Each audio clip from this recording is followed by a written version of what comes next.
Hey, a little nooner for you here today, over under podcast. College basketball essentially has begun. For those true degenerates out there that are betting some of these games that are already started today, we're here to discuss them this year, Dan. And I think it should be known when it comes to college basketball early on, there's tons of transfers. There's big spreads everywhere. Like Villanova's 23 and a half today. So Florida's 19 points, like Cal's 14 and a half. There's a nice little Southern Illinois Little Rock. It's a 6-point spread in there. VCU's in there. Indiana's given 24 points. Ohio State's given 16 and a half. There are games to bet on. And obviously there are early season favorites. And just remember, dude, there have been some teams that weren't even in the top 25 that start the year, and at the end of the year, they're in the top 5, like Michigan, etc. So, Dan, where would you like to start when it comes to college basketball? Let's just start with I guess with the big conferences. We don't have time to go through every team. It's just not something that we're going to be able to do. But I figure we can at least go through, some maybe the top 20, 25, some teams you like to win some conference tournaments, maybe that have a little bit of value still left. And I don't know. I think that would probably be a good place to start. Just some of the bigger conferences. Like we're not going to be able to get to the SWAC and all that shit today. We just unfortunately don't have time. But we'll talk about the bigger conference tournaments, the Pac-12, the Big Ten.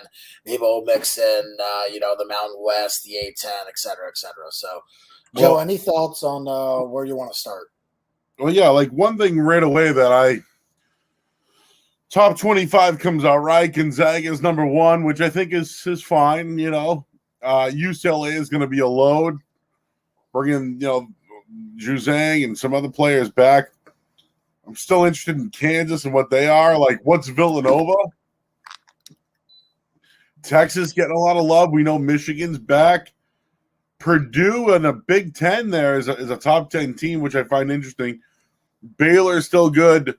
Duke, top 9 team, Dan. I mean, that's interesting. Kentucky, still in there, that mix. Illinois, Oregon. Like, I'm just naming some of the teams here, but like Virginia, UConn, St. Bonaventure, Auburn, Maryland, Florida State, like these are all teams that have been in the mix over the last couple of years.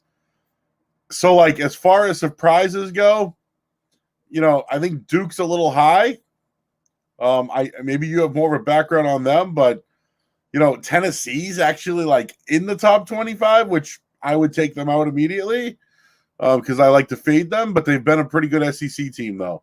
So as far as the top 25 goes, St. Bonaventure's in there, but there's no real surprises besides maybe Duke being a little high for me. Yeah, I mean, when it comes to the top 25, look, I don't think it really matters, where everyone is ranked right now. Obviously, this won't stay anywhere close to this. Quickly, let's just talk about some teams that maybe are on the outside looking in for the top 25 this year. To me, there's gonna be a few teams that are gonna be surprises to people. I think USC. I know you lose the Mobleys and everything that kind of happens, but they get Memphis transfer Boogie Ellis in the fold. I think he's pretty good, and I think they're going to be still pretty good, top 25, top 30 defensive team. So I think that's one team that maybe you want to look at for a long shot. I got to tell you, my one of my favorite long shots this year is out of the Mountain West. It's Colorado State. So they basically added that, they return a large amount of their players and their playing percentage. They return basically all their star players, and they actually got a grad transfer, Chandler Jacobs, who is supposed to be a very well-adjusted offensive player. I think you could probably take a look at them to win the Mountain West this year. You could probably find that. I think there's some prices around, plus 350 out there, plus 400. I do think that, 3.5 to 1 or 4 to 1 on better on Colorado State to win the Mountain West really is not a bad shot. I think they are probably one of the most underrated teams in that conference. Now, look, you're going to have to go up against, some other big schools. I mean, Boise's still going to be, in the mix, obviously. There's going to be, some there's going to be competition there, Joe. Okay, but the point is that I think that you're probably we're looking for value, right? We're looking for value. What you think you can find at this point? I think Colorado State to win the Mountain West, not the worst bet I've ever made. I especially if you can get 4 to 1. There's definitely 350 to 1. San Diego State's going to be probably the main problem there. Nevada's still going to be there. Utah State has really taken a step back from where they were the past few years. I think Boise's going to take a step up, so I'm kind of putting them in that category. I don't really know, and I'll give another one who not in the Mountain West, but it is kind of in a similar fashion is Washington State, and they're in the Pac-12 now. They're very far down. I don't think they're winning the Pac-12, but again, 36 to 1 on Washington State to win the Pac-12. Not the worst bet I've ever made. I like UCLA. I just don't love them. I think that they're probably a little bit overrated of where they're ranked right now. They did get Rutgers transfer Miles Johnson, who was really good, but a lot of people are questioning basically how much of their success was basically just due to Bama, Michigan, those guys missing the tournament. And it is concerning when you take a look, they're poor play in the tournament. And it is concerning when you take a look at, how those guys all played together. Look, they returned 93% of their minutes. We're still talking about a very good team in UCLA. And it's like maybe they're a little bit overrated, in their rankings. I'm not sure they're quite a top 10 team this year. So I do think that, you're going to see some teams in that conference kind of step up. I think there's going to be a lot of value in the Pac-12 this year. Right now, people are going to be drawn to Oregon, be drawn to USC.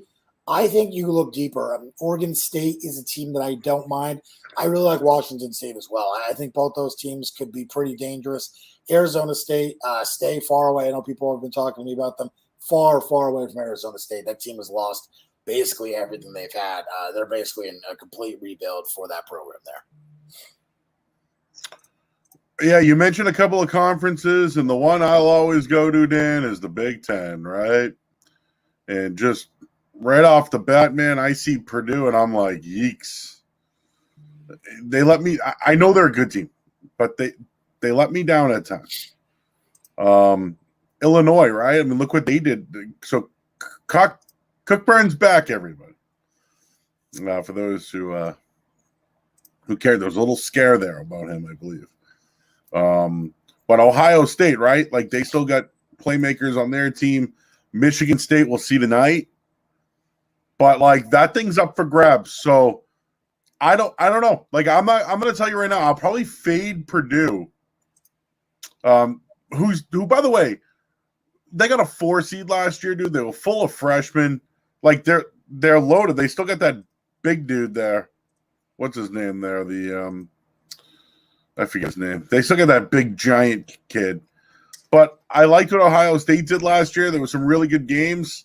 Towards the end, I'm trying to think of that final game of the year. Was that oh my God, Ohio State played who at the end of the year? It was like an awesome game at the end of the year. But Michigan. Oh, Michigan was Michigan.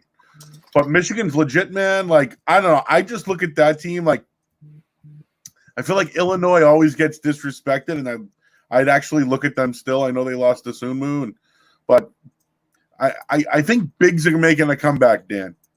Like, I think bigs in college basketball can be a different Drew Timme, right? I mean, just look at some of these bigs that are in, like, I just feel like they still matter in college basketball. I don't know if it's going to win you everything in the long run, but, Michigan's got bigs coming back. North Carolina, has bigs. So I'm looking everywhere right now, but I look at certain conferences and who's going to win. You mentioned, some teams that like the Gonzagas and all that. They'll be there. The Pac-12, dude, that's going to be interesting. Like, what's USC going to be this year? The SEC. And I wanted to just bring this up quickly. Like, I kind of shit on Tennessee for a second, but they're getting one of the top transfers in the country, man, and Justin Powell, who was at Auburn. So, like, how do you go from, like, Auburn to Tennessee and not make an impact right away? So I think he's going to help big time when it comes to the transfer portal. And, Tennessee last year struggled offensively. So that right there is going to be a huge, huge play. And I'll just throw out a few other transfers if you don't mind. UCLA is going to get a big. They get Miles Johnson from Rutgers. That's going to be. I just talked about that. Yep. Literally. Like, yeah, I know you just mentioned him. Who else was it that I mentioned? So Auburn's going to, and I mentioned the bigs from UNC. Auburn now gets Kessler from UNC. He should make an impact with them. Devontae Jones is going to go from Little Coastal to Michigan. He averaged 20 points a game last year. So the transfer effect's going to be huge. And then obviously what Texas is getting at point guard, they're getting Minnesota's best player, Marcus Carr. He's going to go there. So I don't know, man. I liked Texas last year. They lose him. They lost a lot of bodies. But I still think they're going to be in the hunt. But again, would I put money on these teams? I don't trust the Texas team. And I definitely don't trust the Tennessee team if I'm going to put money on it. So I'm going to disagree with you on Purdue this year. I think that they're going to be an extremely talented, experienced team that is going to bring back a lot of talent. They're bringing back almost 92% of last season's the whole freshman class is back. I mean, they're going to be good. Exactly. I mean, Travion Williams, Jaden Ivey. I mean, listen, Jaden Ivey was really, really good last year. What if he takes the next step? Same with Zach Edey. I mean, those kids are two kids that you're talking about really taking the next step and, potentially becoming something there. They're still going to have Brandon Newman. Like, they're going to be, in my opinion, right up there. And I think that Ivy could be one of those players who, maybe brings himself into maybe not first round potential, but second round potential look this year. Look, they didn't get a ton of transfers this year. It was not a big transfer-laden class or anything for Purdue. But I just think based off last year where they're going, the arrow's pointed up, not down on that team. And, especially for coming up this season. I mean, our buddy Eli Hershkowitz, who's a fan of the show, big fan of them as well.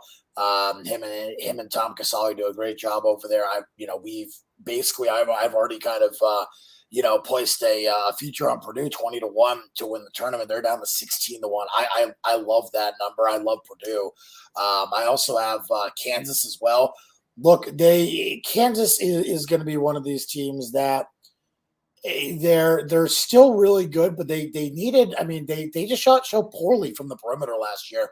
So they bring in Remy Martin, they bring in Joseph Yusufa. I mean, those are the two of the biggest transfers this year, Joe. I mean, those guys are going to be massive. Remy Martin might be the best, transfer, name in the entire country. So that's going to be a huge addition for that team. Kansas is going to be better. They are.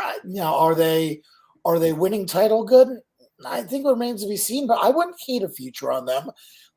My biggest problem is going to be with Texas this year. Everyone's on Texas. Marcus Carr transfers in. Timmy Allen transfers in. Trey Mitchell transfers in. Look, they have talent. They do. That's going to be a really, really good Texas team. There's no doubt about that. You get Chris Beard to come and be the coach. Obviously, Shaka Smart's gone. Texas Tech loses Chris Beard. Beard has been so good there. But, Beard runs that ball pressure system. And now you get the rim stopper with Trey Mitchell. You bring in a guy, who can, really, run the point. Marcus Carr. I mean, we talked about how important he was for Minnesota. And Timmy Allen is a guy who maybe it doesn't get talked about enough, but, he had Pac-12 honors, second team Pac-12 honors and first team, last year. This is going to be a really, really good Texas team.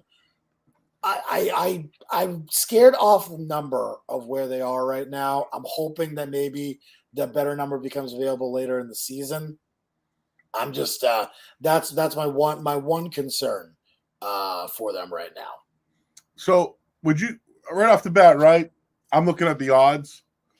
Maybe they're different elsewhere, but I'm looking at Gonzaga as the favorite, Michigan, UCLA, Kentucky. Can't you mentioned? I'm in on Kansas. I like what they've done. We got to talk about Duke in a minute here. In Memphis, by the way, who they brought in what, 2 big freshmen? Is that what it was? They had one of the best recruiting teams in the country, right? This past year. Oh my God, I remember the kids' names now. Yeah, they also brought in Earl Timberlake, who's the guard transfer from Miami. But yeah, look, Memphis is going to be a really, really good team this year. We're actually going to be able to get to see them play. There's not going to be a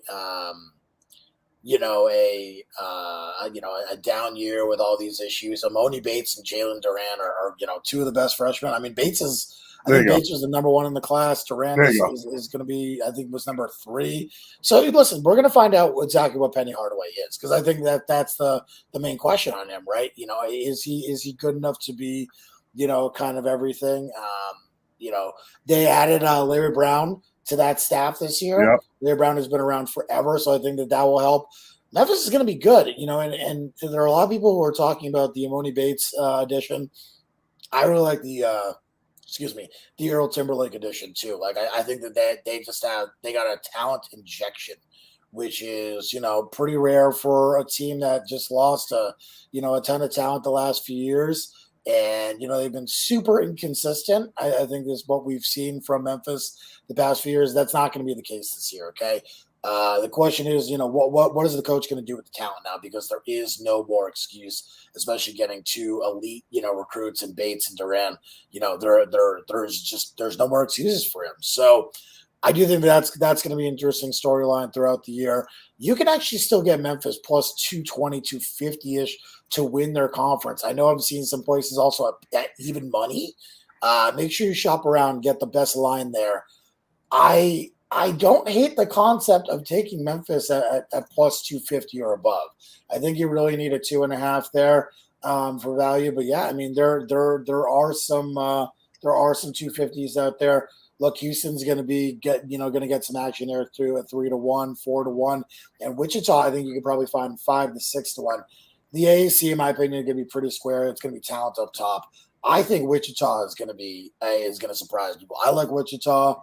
And Memphis had the AAC. Not much of a surprise there, to be honest with you. So let's talk freshmen. And I think this is worth discussing, man. But COVID has messed up the freshman making an impact kind of thing, right? Like a Zion Williamson comes in, makes an immediate impact, right? Who's the kid from Memphis who couldn't play much after a while. But like these dudes came in. Wiseman. Yep. Yeah, they made impacts, right? I mean, you didn't get a lot of that last year. You really didn't. So I think this is the year that the freshman comes back and dominates. And all I keep hearing about is Paolo Banchero. What do you know about this dude? And from everything I hear, he's the power forward that like they wanted Jason Tatum to be when the freshman. I've only seen the highlights, but they're banking on this dude to like. And I watched him play that what was it? I saw him play, so he's legit. He's literally legit. But yeah, what do you know about this guy? I mean, look, he was a top 5 recruit. Obviously, goes to Duke. I think that he was down to Duke, Kentucky, Washington, and ended up, going to Duke and whatever. Look, he's a really good player, and I think that he's going to be, he's what 6'10"ish. I don't think he's much of a power forward. I know they list him. Yeah, he's not much of a power forward. Yeah, I mean they're gonna he's play cut, him. Though. He's a big dude. He's cut. Like his body, he plays big. Yeah, I mean, listen, they're going to put him at center more often than not, regardless of what he's listed at. Like that's going to be the honest to God opinion of where he's actually going to play. Look, Duke is going to be good this year. Like I don't think there's any doubt that they're not going to be. They have Mark Williams. They already have the Wendell Moore Jr. kid and Jeremy Roach. We're gonna. I mean, this is going to be, and not to mention Coach K's. It's last year. This is going to be a good Duke team. Like you can't talk about a team and not think that Duke is going to be any good this year. I just think that right now especially tonight, I don't like them in the spot. And again, shouldn't say spot. I don't like them against Kentucky. I don't think that they're a great matchup. Kentucky usually is filled with these teams are usually filled with a million freshmen. They either pan out or they don't. A lot of them flop. But this year, that's not the case. Okay, they missed the tournament last year, and then they bring in a whole slew of transfers. Like this is not a Kentucky team that is going to be that's not going to have any experience. They're going to bring in a guy like Kellen Grady, who is going to be really, really important to this team. They're going to bring in, remember Oscar Toshiba. I mean, he was the junior forward from West Virginia. When you watch West Virginia, the biggest thing you saw was Toshiba dominating the boards. So he transfers into Kentucky. Severe Wheeler, the kid from Georgia, it's a big reason that Georgia is going to be down this year. I'm not high on Georgia this year. Big part of that, losing Severe Wheeler. They also bring in C.J. Frederick, who maybe he's a bigger name than he is player, but he's one of those kids who he shoots the lights out. So, to me, Kentucky went going from inexperienced freshmen every year in and year out. And while that strategy has worked in the past for them, Joe, now they're going a different direction. Okay, and Grady and Toshiba are really, really big assets. It's going to be easier to figure out what type of lineup you want. I just I don't know what else to tell you other than the fact that I really do not. I really think this Kentucky team is going to be different than in the past. Agree. And again, the power of the freshmen, right? I mean, it's that team has felt it. I just want to go over a couple other guys that just names, people you might want to like when it comes to games and betting, and we'll get to the odds in a minute here in the games tonight. I just wanted to bring up this Chet Holmgren kid.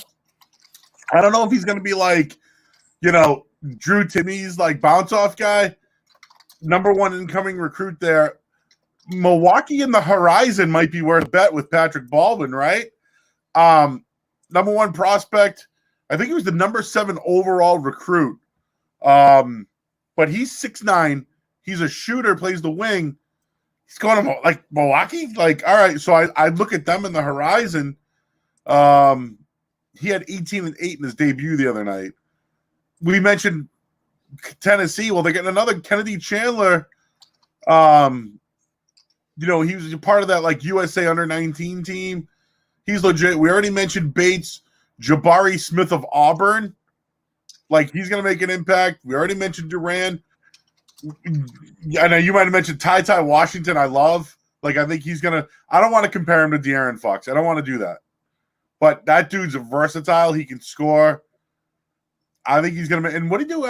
He had versus Wesleyan, 18 points, 2 assists, 2 steals. He was legit.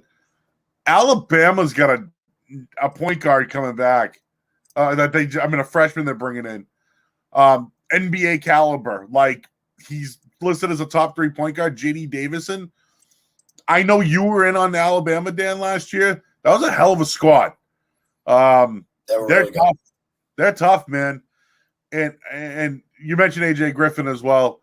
But those are like some impact freshmen, man, that I don't know if they're going to stay in school, but these are the guys I'd bet on because I think they're going to make an impact. And you mentioned Kentucky with everything they have. They're going to make an impact, man. Like, and I don't know, man. Does Coach K's farewell mean anything here? Like, did he kind of like go out and recruit to his best ability? There's just a lot there for me this year. But I agree with you. I think the teams are back, and we get bored in football, right? When it's Alabama, Georgia, Clemson, Notre Dame. It might be the same this year, and I think UCLA kind of changed that a little bit last year. Yeah, I mean, when it comes to, you're basically betting on Patrick Baldwin to win the Horizon. Just got to go back there. I mean, I think they're like 5-1, 6-1, or whatever. Wright State is always going to be in that discussion to lead that conference, but Baldwin's probably going to be the best player. Number 7, number 8, depending on the ranking, recruit in the country. It's a huge get for a team that, I mean, you shouldn't be getting recruits of that level, which is pretty funny. You just kind of mentioned Tennessee getting Kennedy Chandler. He's going to be, an incredibly good ball distributor, 5-star recruit. Exactly what exactly does he do? They also got the Hunley Hatfield kid who is going to be forward there. So I think they're going to be good. And they also got the 4-star recruit, Jonas Ayidu. So they had a pretty good recruiting class. 3 top 50 recruits there, 2 top 40 recruits, really. They did a good job. And again, talking about Kentucky again, it's going to go back. I know I didn't mention Washington or Collins. Those are 2 kids that are obviously, borderline 5-star recruits. I'm just talking about, they'll be in the rotation for sure. I don't think there's any question about that. But I was kind of pointing out the fact that they're not going to be relying on guys maybe like a Bryson Hopkins who, is a good power forward freshman, but you don't need him to be a key contributor early on, because a lot of these guys, even the 4-star guys, a lot of them can't come in and be key contributors right away. Especially for some of these bigger programs, it takes a while.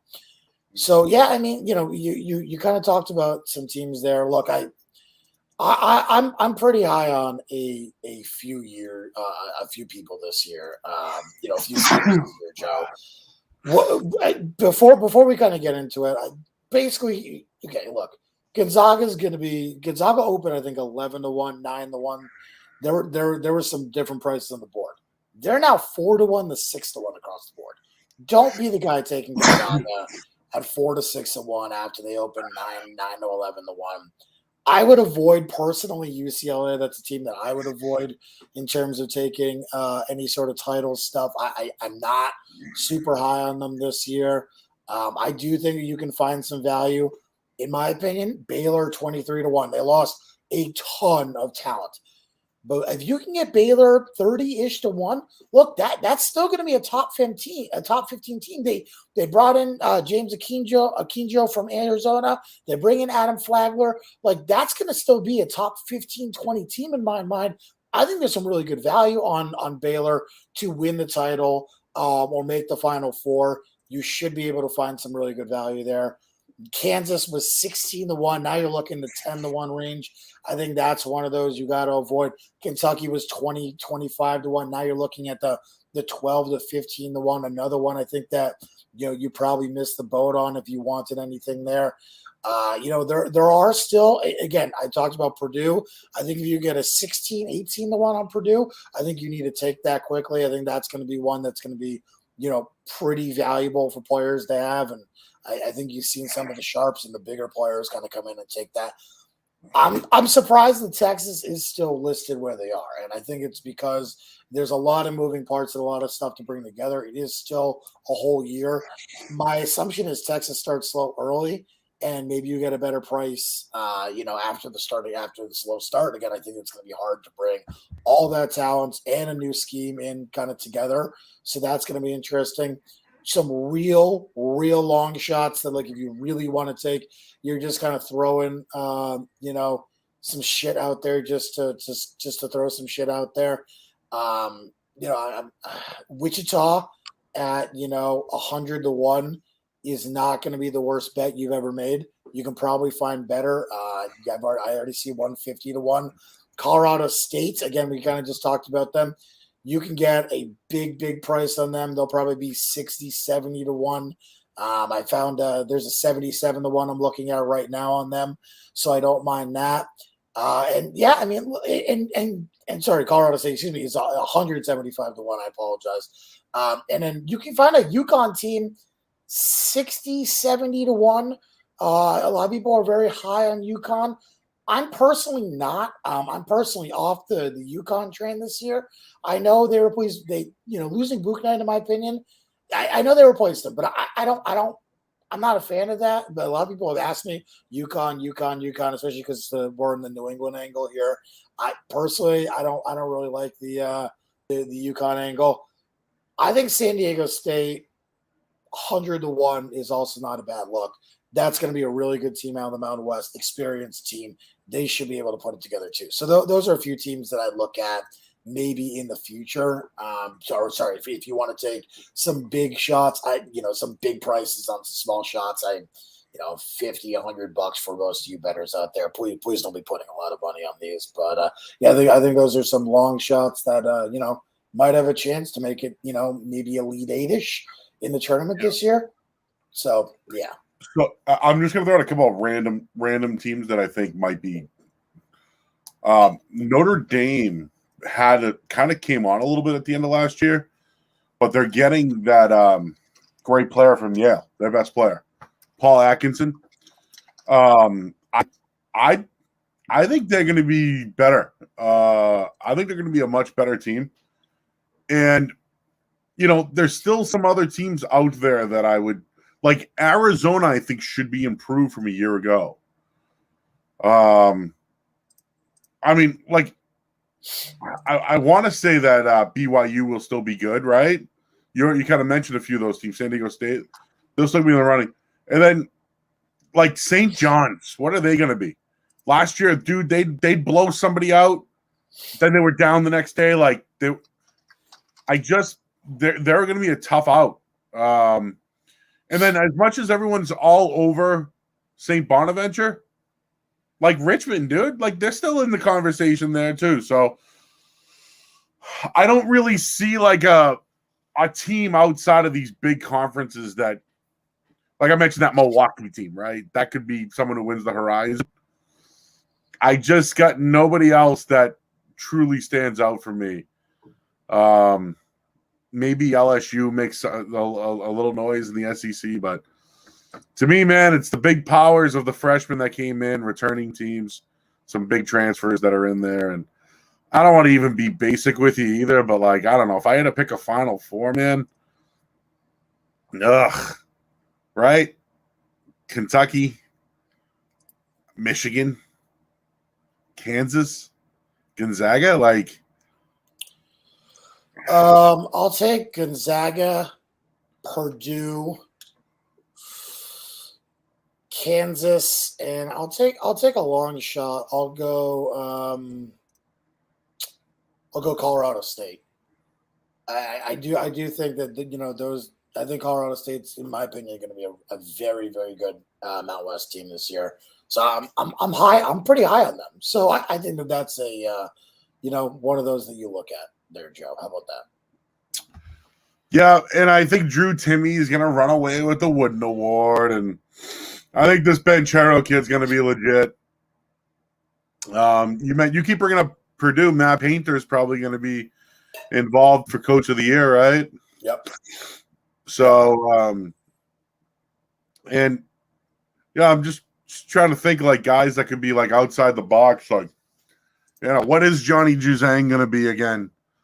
You mentioned Marcus Carr from Texas. Colin Gillespie is going to be back from Villanova. Can he get back? Hunter Dickinson had a hell of a year ago. You know what I mentioned? Oral Roberts should have a really good team this year too. They got a great player. What's his name? Abmas. He's pretty good. Besides that, and you mentioned Remy Martin. Remy Martin was such a dog at Arizona State, but he's so talented, I feel like they have to get the best out of him at Kansas. I agree with you on that. But besides that, man, like I think the big names this year we've already kind of said them. Gillespie's someone to watch at Villanova though, because remember how bad they were? We were kind of fading them, and they just got an easy schedule in that tournament. Well, without Gillespie, the ball handling there just wasn't good. Yeah, wasn't good. Which is, not a massive surprise. But yeah, just was not good at all. You're talking about Milwaukee. What do you have for today, Joe? Anything you like today? I gave out St. Thomas yesterday. They're facing Chicago State, who, I mean, my opinion is I make them, 7.5 to 8 point dogs, in this game. Got St. Thomas minus 4.5, which I thought was a good number. That's at 6.5. I bet Kentucky 1.5 today. Then on Sharp Group RAS hit on Duke. So that one moved quite a bit. There's actually some Kentucky +4 out there at Ace PPH. So there is a disparity of where the line is right now. There you go. Sorry, it's down to 2.5 now. Well, it was at 4 earlier. So that's at 2.5. But I'm big on the Kansas under today. Look, we talked about Kansas and having a lot of experience in these games. I think that's going to be extremely helpful. Michigan State, not the usual Michigan State team that we've seen. Pretty low, in my opinion, in the offensive efficiency rating. I think that's probably where they're going to struggle. Obviously, Cassius Winston gone. They bring in Tyson Walker, but their defense is going to be good. But I'm still questionable on their early scoring ability. I know Walker's good and Hoggard, is going to be good, and obviously the other Hauser brother. But look, I still think that offensively they're going to struggle early on. They'll get better. Defensively, they should be much better than they were last year. I think that was one of their main bugaboos. Struggled defensively. Give me the under in the Virginia Navy game tonight. Under 124.5. PP. I remember this Navy team last year was very good. At times I was wondering why their record was so good. I've watched them play, but first game of the year, they're going to get their kinks in. Virginia, slow-paced team. They're 15.5 point favorites in this one, but I don't see Navy keeping up or even scoring against that defense. So I'm going to take a total off the bat in that one tonight. I wonder if you should almost fade Gonzaga at 40-point favorites. I don't know anything about Dixie State, but they didn't cover a lot last year. I don't know. I'd probably lay off that one. I mean, Alabama should probably win by double digits against Louisiana Tech, right? I'm not going to touch it, but there's some games in here that, what did I see? Indiana a little while ago. What did I see? Yeah, it was Indiana that I saw. Wisconsin should not be 25-point favorites against anybody. I don't care if it's St. Francis of Brooklyn. I'm not touching it. But that's how about Mercer, Arkansas? Remember Arkansas kind of had that they didn't cover the first game. Was that what it was in the tournament last year? Yep. And Mercer's always 20-point favorites, you would just assume. But yeah, I like the under in that one. I always kind of fade when it's you mentioned the Duke game tonight. Yep. It's just these low spreads, man. Opened at 1, now it's 2.5. It's a neutral site game. Do you know that Kentucky last year as an underdog was 1-5 their last 6 games? Kentucky also was a terrible team last year, man. They missed the tournament. We had to stop betting on them. Yeah, they were a completely different team this year. Veteran laden with a lot of transfers. They still bring in 2 top 20 recruits. I mean, this is going to be a really good team this year. They are. I mean, I guess it's possible they are, but I'd be very surprised if they did not return an extremely high level of talent. There, in my opinion. Look, I think if you're looking for some plays to look about tonight, St. John's, Mississippi Valley State is always a team that people love to fade early in the season. They're always early, overrated in early in the season. I'd be careful on them at 44. This one opened 38. Now it's up to 44. So that's one that I would probably, I'd probably be careful on. What about fading the Bonnies against a formidable opponent in Siena? 19-point favorite. I know they're bad. I know the Bonnies were good. I watched them. I really liked what I saw from them. But like, I don't know. I just 20 points early on, man. Like Sienna's program's kind of taken over. I mean, I watched Iona play them last year. Tough. I don't know. That's one I'd circle. Maybe some halftime plays tonight, Dan. Yeah, that might be the one to go. I'll probably be looking more towards halftime. I've already given out my 3. So I've already given out 3 players for today. I'm probably just going to go with that. You gave out a PP. I'm going to give out some second halves as well today too. So I think I'll stick with the 3. I don't want to give out too much here. I'll give you some leans of mine, that are, if you are of interest tonight. Creighton minus 33.5 tonight. I like against Arkansas Pine Bluff. That is a bad SWAC team. Creighton, again, we know what they were last year. They should beat that team relatively easily. Purdue minus 23 is another one I'm very interested in early on. Minus 22. That is up to 23 some places, but there's still 22s out there. So I do not hate that whatsoever. Washington State minus 26 versus Alcorn State. I really like that. I've already taken a little bit of Washington State minus 26 there on that one. So that's a game that I'm definitely going to be monitoring quite a bit. If you're looking for some dogs, Wisconsin Green Bay plus 2.5 might be a side I'm looking for a second half play on. Wisconsin Milwaukee, people are very high on them, Joe. I think in North Dakota plus 7, I think is not the worst points, and I think they might just, again, a little bit high on them. You can't. It's not basically one team for one guy versus everyone else. So be a little bit careful of that. And again, Wichita State, a team I really like tonight, going up against a Jacksonville State team that I think matches up well against them. I'd be, Jacksonville State was, I think, 9.5. Now we're down to 8.5. I still think Jacksonville State 8.5 is still a decent number there. And then finally, the final dog I'd take a look at, Oakland plus 17.5. Better program, better team. West Virginia lost a lot from last year. Remember, I was very high on West Virginia, had a future on them to win the title. I'd be very careful on West Virginia at this number right now. So there you go. Let me give you another one. Okay. Total Joe tonight. Under 143.5. Michigan State, Kansas. That number is way gone. Where do you got now? 140. Yeah, it's 141. It hasn't been 143 since yesterday. Yeah, I already bet the under 141.5. It's actually 139 most places now.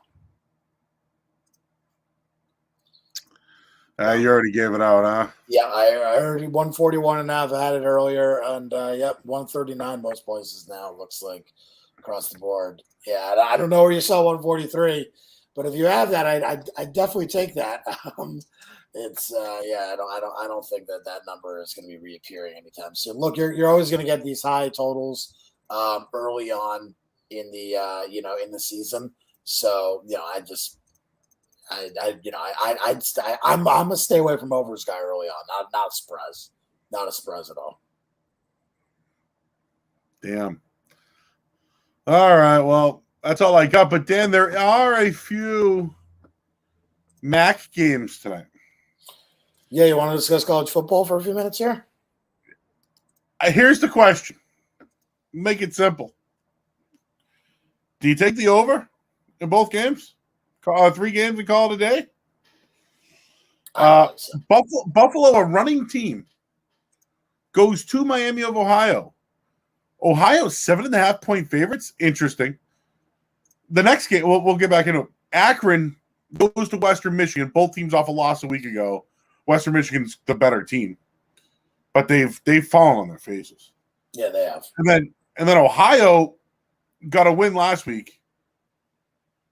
They go on the road. I think Eastern Michigan's a good team. So I'm going to fade Ohio in this spot after winning last week.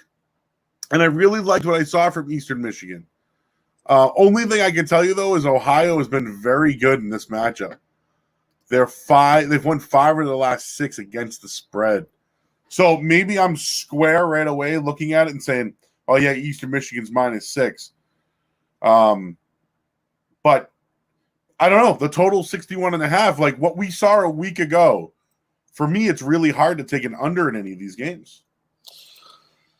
I mean, I'm not going to worry about what happened a week ago. It's a week ago. You know what I mean? Like, listen, I don't know if I want to bring in, just because it went over, all the games went over, I want to do that. I will tell you this though. Okay. Let's start with the Akron Western Michigan game. All right. In my opinion, Akron comes off they looked like they were going to get blown out at one point, and they came back. Western Michigan not playing well, but Akron is probably a good team to have on the schedule to get back on. I mean, again, this is a team that, just got blown out by Buffalo 2 weeks ago. They have been competitive in the MAC this year, but I still don't love them. They got blown out by Temple earlier this season. They got blown out by Ohio at home. I think this is a get-right spot for Western Michigan. I like them laying the points tonight. I'm not going to bet it. But I do like them laying the points. Give me the over 61.5 Akron, Western Michigan. How about that? I will take the over in the Akron, Western Michigan game. For shits and gigs. I think that was my highest rated over for you tonight, Joe. I just think that they're going to be a team that these both teams are going to score, and I think Western Michigan is going to put up some points. Offensively, they have really, they've really struggled since that Kent State game. 15 at Toledo, 30 at Central Michigan, but even I think that was a bit misleading for how that went. I mean, I had Central Michigan second half, and Central Michigan dominated that second half. I think offensively they get right tonight. Let's not forget this is a team that put up 44 at Pitt earlier, 64 at Kent. They're better at home, especially offensively. I think they get right against Akron tonight. Big offensive performance, put up 45 spot against Akron, cover the big number tonight. Be careful with Buffalo tonight. Van Treese is out. Their backup's in. Now he has to go on a true road game, Dan, and they had a bye week. So Miami, Ohio's defense has been pretty good. So I'm looking, and then they got Gabbard, that motherfucker. I don't know. I kind of like Miami, Ohio to win this game. And the total again is 56.5. Damn, dude, I want to go over, but I think it's going to be right on the number, man. I think it is too. The one thing that does scare me about playing an under here, Buffalo's defense got just torn to shreds. Torched. Yep. And yeah, torched. And, surprisingly enough, though, Buffalo has probably been a better road side than they have home side, with the exception of that Nebraska game. I mean, they've at least, they beat Old Dominion 35-34. They showed up versus Kent, lost by 10. They beat Akron 45-10.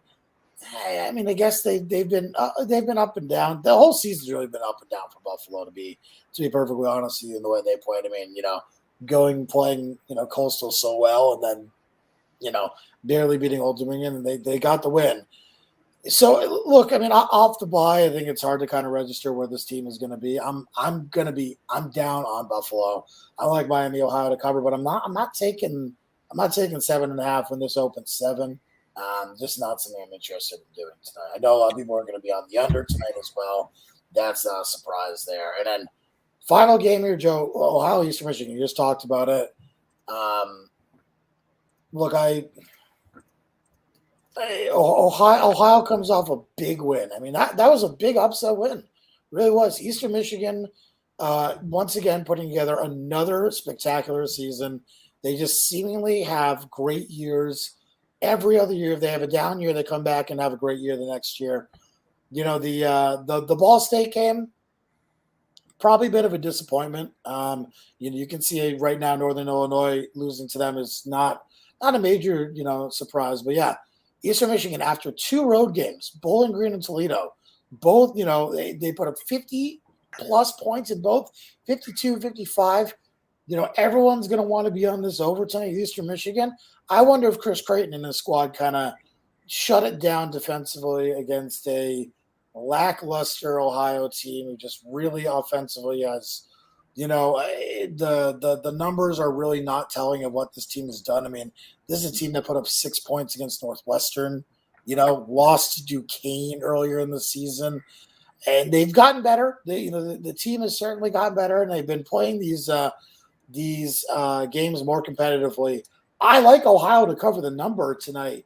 I just think it's going to be a lower scoring game, but I don't really have a play, and I do lean Ohio though with the number. I want to take the over, man. It's like the easy play for me is just take the over and call it a day. 61.5. Why not, right? Give it to me. Over. 61.5. Eastern Michigan, Ohio. There you go. I just looked this up.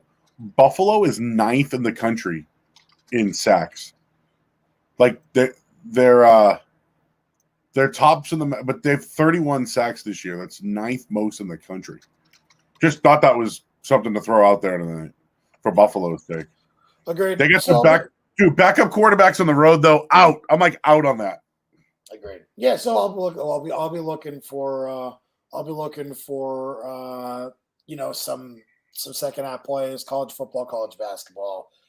Long day of college basketball ahead. The big games really start around 5 o'clock. I think we get some 3 o'clock games starting pretty early today.